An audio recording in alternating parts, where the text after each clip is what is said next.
Hello and welcome to Simple English Talk, where we help you improve your English through stories, lessons, and motivational insights. Today, we are diving into the book How to Talk to Anyone, a guide that teaches powerful strategies to connect with people, build trust, and communicate effectively. Whether you are learning English or simply want to improve your relationships, this video will show you how small actions, genuine presence, and confidence can make a lasting impression. As we go through this summary, pay attention to both the words and the ideas behind them. They are designed to inspire, motivate, and help you practice English naturally. Section 1. The Power of Connection. There is a simple truth about human beings that we often forget in the noise of daily life. Every one of us longs for connection. We may chase success, wealth, or recognition, but behind all of these pursuits lies a deeper hunger, the hunger to feel understood and valued by others. The book, How to Talk to Anyone, begins with this fundamental reality. It reminds us that communication is not only about the words we use, but also about the silent energy that flows between two people. When you meet someone for the first time, before you speak a single word, your presence has already spoken. Your posture, your eyes, your smile, all of these carry meaning. They whisper a message that is louder than any sentence you will ever say. Do I make you feel safe? Do I make you feel seen? Do I make you feel respected? Think for a moment about the people who have left lasting impressions on you. Were they always eloquent? Did they always have perfect vocabulary or flawless grammar? Probably not. What you remember instead is how they made you feel. A teacher who smiled with genuine warmth, a stranger who held the door for you with kindness, a friend who listened without interrupting. These moments remain in your memory not because of words, but because of connection. The book teaches that this is the essence of communication. Language is the tool, but connection is the purpose. When you are learning English, this truth becomes even more powerful. Many learners hesitate to speak because they are afraid of making mistakes. They believe that if their grammar is not perfect, they will be judged. But the reality is different. Most people will not remember your small errors. They will remember your attitude. If your eyes show interest, if your tone shows respect, if your smile carries sincerity, your English, no matter how simple, will touch hearts. You may say only a few words, but those words, filled with warmth, will do more than long speeches spoken without care. Connection begins with presence. Imagine sitting with someone who keeps looking at their phone, nodding occasionally but never really giving you their attention. Do you feel valued in that moment? Now imagine someone who puts everything aside, looks directly at you, and listens with full attention. Even if that person says very little, you feel honored. Presence is a form of respect, and it requires no advanced vocabulary. It requires willingness. In conversation, your first gift to another person is not words. It is your presence. The book also emphasizes the silent language of the body. Your eyes, for example, can carry a message of distance or of warmth. When you look into someone's eyes with genuine interest, you are telling them, I see you. That simple act is more powerful than 1,000 rehearsed sentences. The same is true of a smile. A smile is not just an expression. It is an invitation. It invites the other person to lower their guard, to trust you, to feel safe in your company. Think about how often you are drawn to people who smile with authenticity. Their presence feels lighter, more welcoming.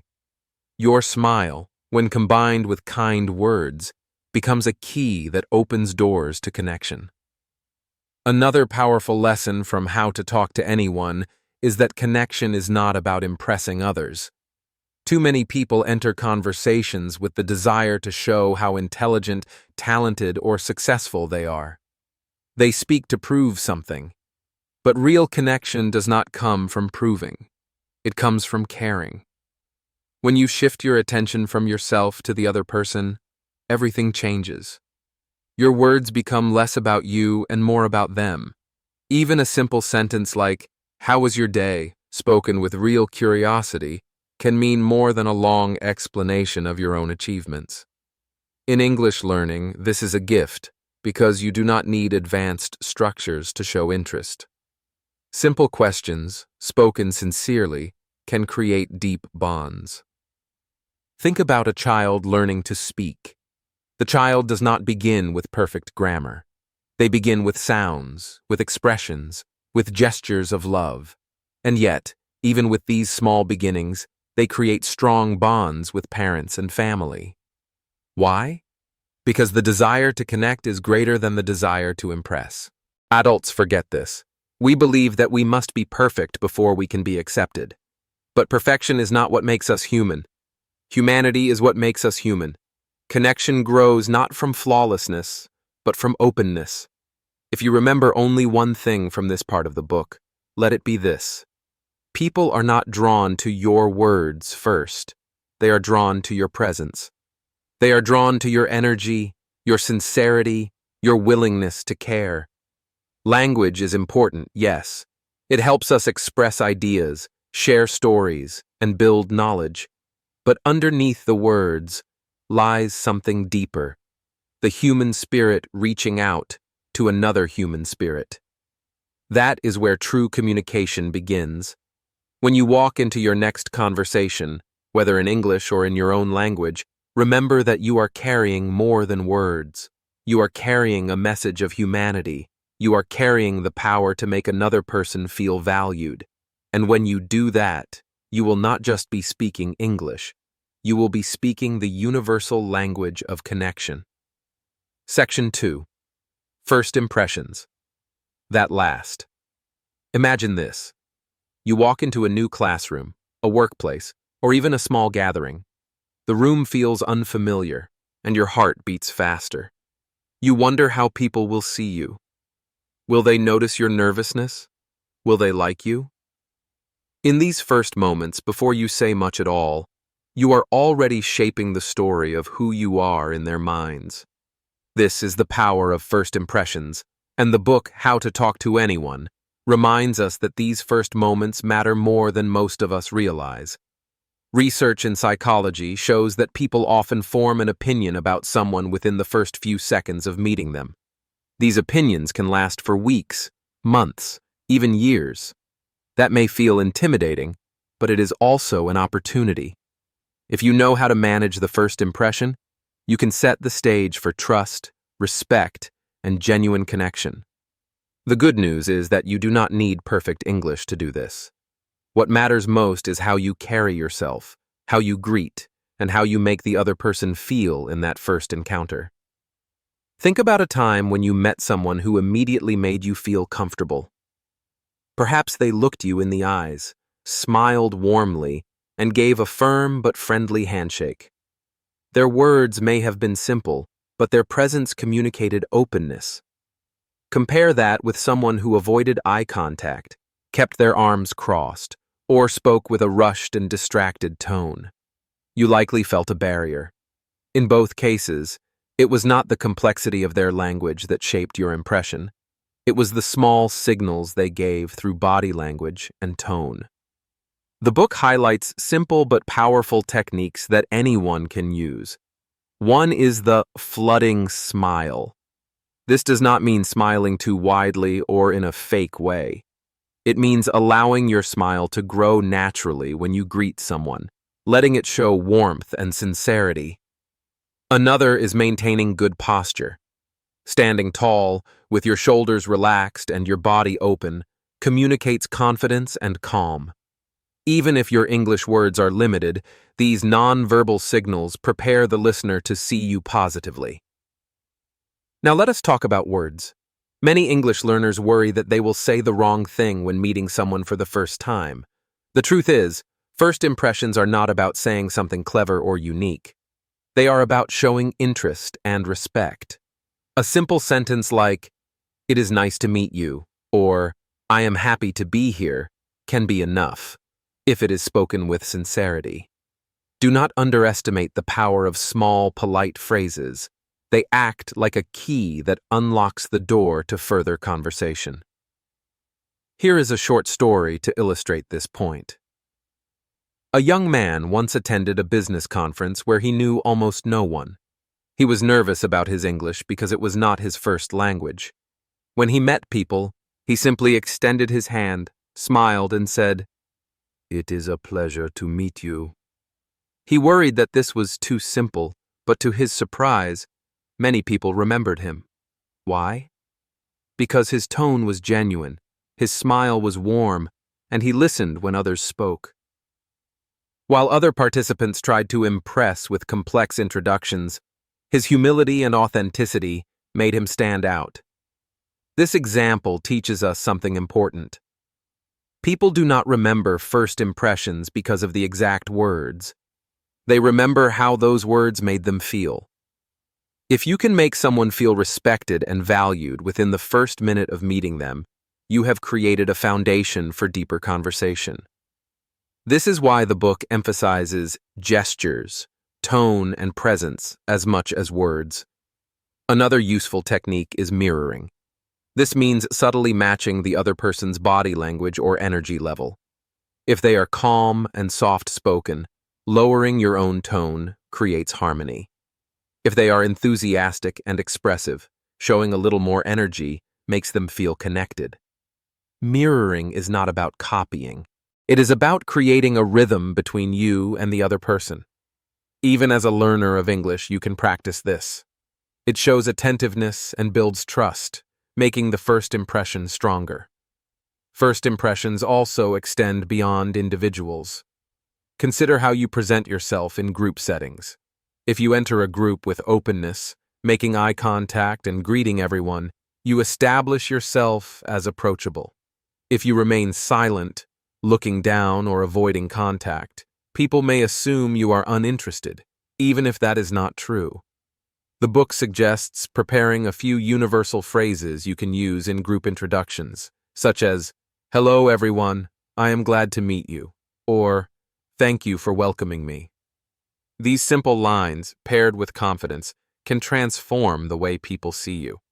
It is also worth remembering that first impressions are not only about how others see you, they are also about how you see yourself. Confidence begins inside.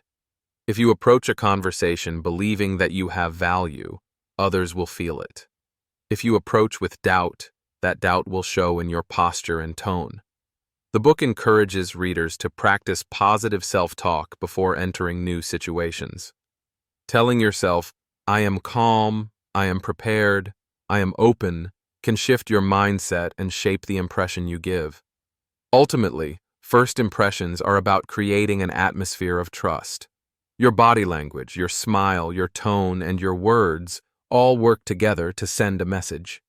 They tell the other person whether you are approachable, whether you respect them, and whether you are worth listening to. And the truth is, every one of us has the power to shape this impression, even with limited English. The key is not perfection.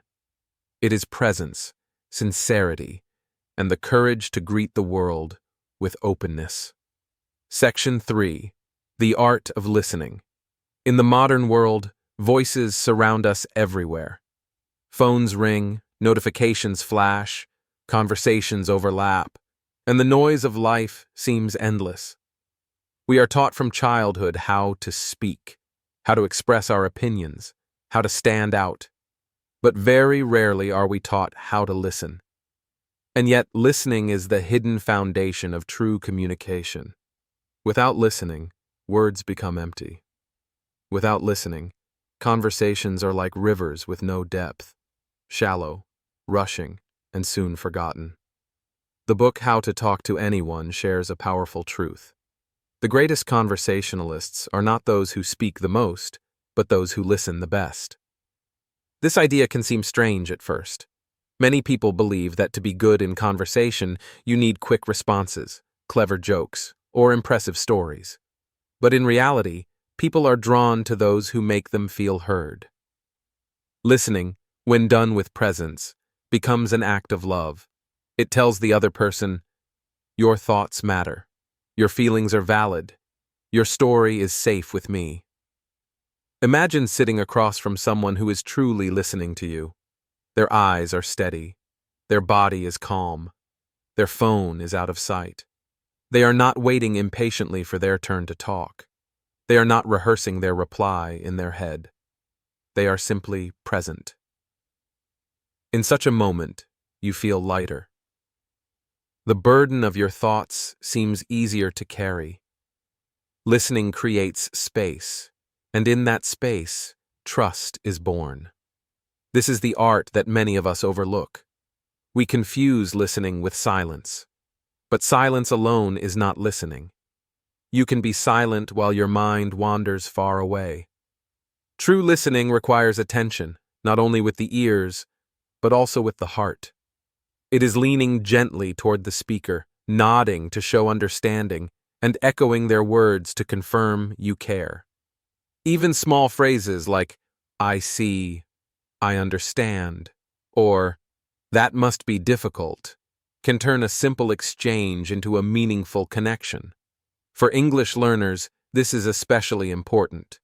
Many feel pressure to speak a lot, to fill every moment with words. They fear silence, as if silence reveals weakness. But silence, when filled with presence, is powerful. You do not need advanced vocabulary to listen. You only need patience. When you listen carefully, you often find that your responses come naturally, even if they are simple. And those simple words, spoken at the right moment, carry more weight than long speeches. Consider this example. A young woman learning English was shy about speaking. In group conversations, she often stayed quiet, thinking her language was not strong enough. But when others spoke, she gave them her full attention.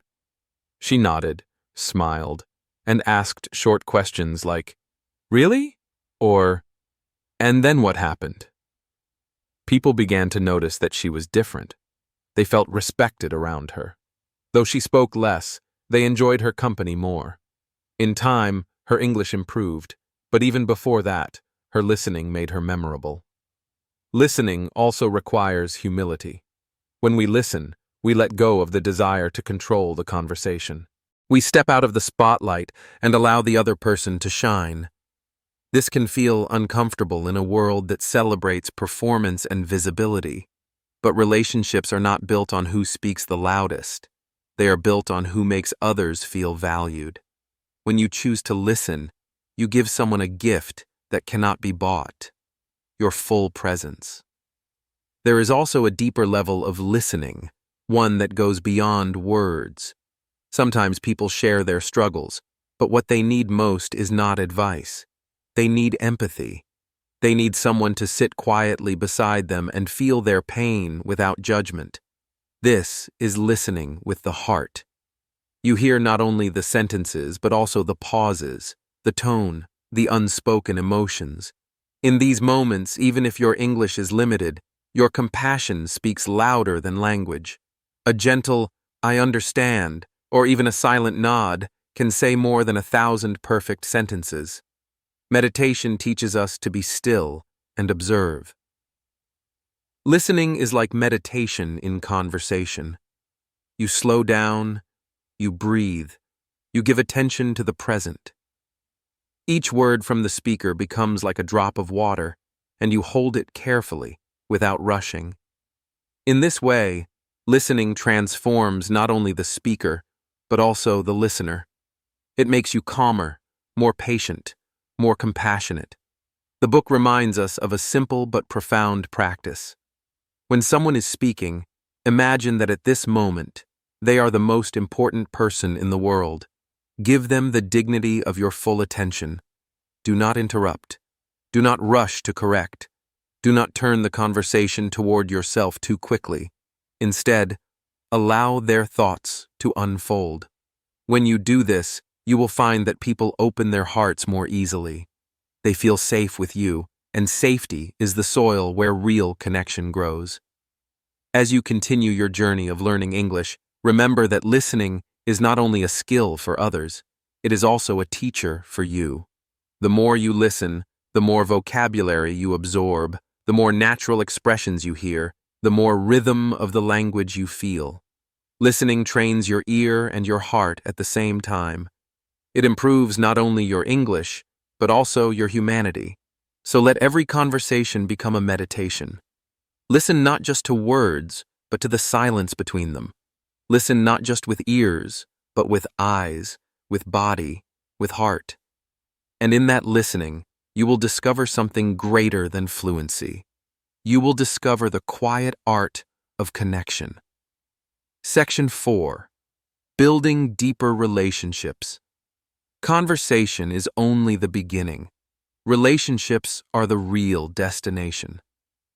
The book How to Talk to Anyone teaches that speaking to anyone is not merely about exchanging words, but about creating trust, respect, and meaningful connections that last. Every word you choose, every gesture you make, and every moment of attentiveness contributes to the invisible thread that links one person to another. Relationships do not grow overnight. They are cultivated, nurtured, and strengthened over time. Think about the people in your life whose presence makes you feel calm, valued, or inspired. What makes them unforgettable? Often, it is not their wealth, their achievements, or even the stories they tell. It is their consistent care, their attention to small details, and their ability to make you feel understood. The book emphasizes that deep relationships are built on intention. Every time you choose to listen, to acknowledge, to remember a person's name or their unique preferences, you plant seeds of trust. Over time, these seeds grow into bonds that can weather challenges and distance. One simple but powerful practice is remembering names. At first, this may seem trivial, yet it carries profound significance. When you address someone by their name, it communicates, "You matter to me. I notice you." It transforms an ordinary interaction into a personal connection. Even if you struggle with pronunciation, making the effort signals respect and thoughtfulness. Similarly, recalling past conversations, asking about an interest they mentioned, or checking in on a recent event in their life shows that your attention is sincere. Relationships are strengthened when we make the other person feel seen and valued consistently, not only in fleeting moments. Finding common ground is another pillar. While you may have different backgrounds, experiences, or languages, there is always a place where interests, values, or goals intersect. The book guides readers to gently discover these intersections, asking questions that encourage the other person to share and opening doors to mutual understanding. In English, even basic phrases can help uncover these shared spaces. "I enjoy reading too. What book are you reading?" Or, "I like traveling as well. Where have you been recently?" These questions are not about showcasing language skills. They are about creating shared experiences that bind people together. Encouraging words have immense power. Compliments, when genuine, act as emotional bridges. They show that you notice, appreciate, and value another person. A simple sentence like, "I admire how you handle challenges," or "You explain ideas so clearly," can uplift someone in ways that surpass any elaborate speech. In conversations, especially as a learner of English, your focus should be less on flawless grammar and more on authenticity. People respond to honesty and kindness far more than linguistic perfection. Each act of encouragement reinforces the invisible threads of trust and respect. Consistency is equally important. Trust cannot be built in a single encounter. It is the accumulation of small, thoughtful interactions over time. The book reminds us that showing up, following through on promises, and maintaining a reliable presence communicates reliability more than any spoken assurance. When someone knows that they can count on you, they feel safe to share their thoughts and emotions. In this way, relationships deepen naturally, because trust is not forced. It grows from repeated evidence of care. Vulnerability is another key element. Sharing a small piece of yourself, your challenges, experiences, or uncertainties invites the other person to open up as well. It is not about overexposing or seeking sympathy. It is about creating a space where honesty and empathy can flourish. Vulnerability demonstrates courage. It shows that you trust the person enough to be genuine, and it encourages reciprocity. In English, even simple expressions of feeling can achieve this effect. I was nervous at first, but I am happy we are talking now. Or, I found that challenging too, and I am learning from it. These moments humanize your conversation and make it meaningful. Intentional listening continues to play a vital role. In deeper relationships, listening becomes active and engaged. You respond not only with words, but with gestures, expressions, and questions that show you care. The book emphasizes that true listening validates the other person's emotions. It is not about fixing problems or impressing with knowledge. It is about witnessing, understanding, and honoring the other person's perspective. When your listening is intentional, your presence becomes a source of comfort and stability. Ultimately, building deeper relationships is about bringing humanity into every conversation. The book teaches that while language is a tool, connection is the goal. Every act of kindness, every sincere question, every moment of attentiveness contributes to a network of bonds that enrich both your life and the lives of those around you. English is simply the medium through which you express these values, and it does not need to be perfect to convey care and intention. As you continue your journey in conversation, remember that each interaction carries potential. Each person you meet is a story waiting to unfold, a life waiting to be honored. Your role is not merely to speak, but to contribute positively to that story, to build trust, and to make the other person feel valued. Even small gestures, a remembered name, a warm question, a sincere compliment, can transform ordinary meetings into meaningful connections. Relationships thrive not on words alone, but on consistent care, attention, and authenticity. When you approach conversation with this mindset, you will notice something remarkable. English becomes more than a language. It becomes a bridge. Each interaction, guided by intention, listening, and encouragement, creates opportunities for lasting connection. Your words, your gestures, your presence, they all carry the power to transform acquaintances into friends, casual talks into trusted conversations, and fleeting moments into memories that endure. Section 5. Confidence and humanity. Confidence is often misunderstood. Many believe it is a loud voice, a fast response, or flawless command of words. Yet true confidence is quieter, more profound. It is rooted in the understanding that your value is not determined by perfection, but by presence, courage, and intention.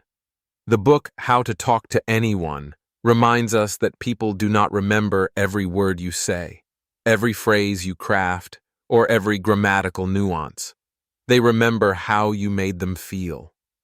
Confidence is the invisible thread that carries that feeling, allowing others to sense security, warmth, and trust in your presence. Imagine entering a conversation where your English is still developing.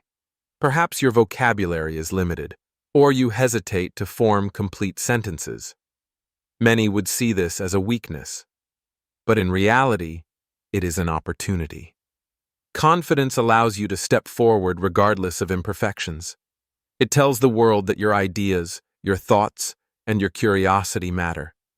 When you speak with honesty and intention, people listen, not because your language is flawless, but because your courage shines through. Even pauses, hesitations, and corrections become part of the rhythm of authentic communication. The book emphasizes that humanity and empathy are inseparable from confidence. It is not enough to speak boldly. You must also speak kindly. Confidence without compassion can feel intimidating or cold, while humility without confidence can seem timid or withdrawn. True conversational power comes from balancing both. being courageous enough to express yourself, while being gentle enough to honor the other person's feelings. When these two qualities combine, your words become a force for connection rather than competition. Consider the courage it takes to initiate a conversation with someone you admire. You may fear rejection or embarrassment. You may think, "What if I say the wrong thing?" Yet courage is not the absence of fear, it is acting despite it. Every time you step into that fear, every time you begin a dialogue with sincerity, you grow. English learners face this daily. They take risks, using words imperfectly, yet those very risks open doors to learning, trust, and connection. Each interaction is a small victory, building confidence layer by layer. Another aspect of confidence explored in the book is self-respect. Respecting yourself means believing that your thoughts, experiences, and voice are valuable. It is the quiet assurance that your perspective deserves attention, even if your sentences are simple or your pronunciation is still developing. Self-respect radiates outward. People sense it in your tone, your posture, and your willingness to contribute. When combined with empathy, self-respect communicates that you honor both yourself and others, creating a space where dialogue can flourish naturally.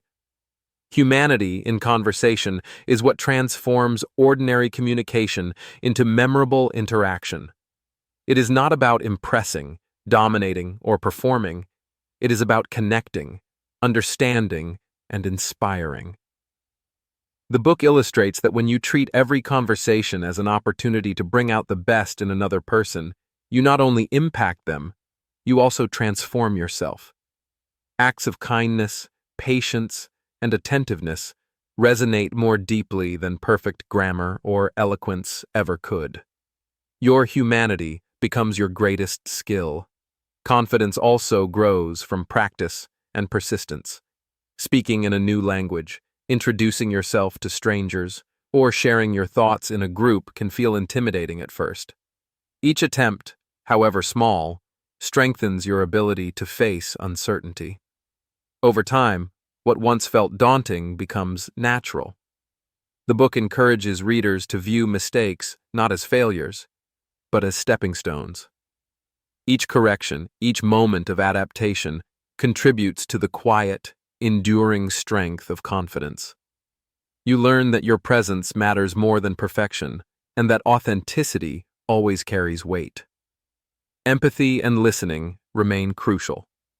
The book reminds us that confidence is not about speaking over others. It is about engaging with them. When you listen actively, respond thoughtfully, and acknowledge the emotions of others, you communicate strength without force. People feel supported, valued, and respected.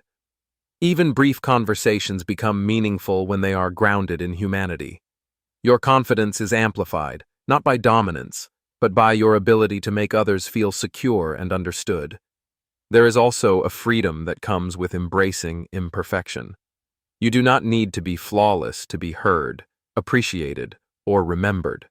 The courage to speak, even with mistakes, inspires others.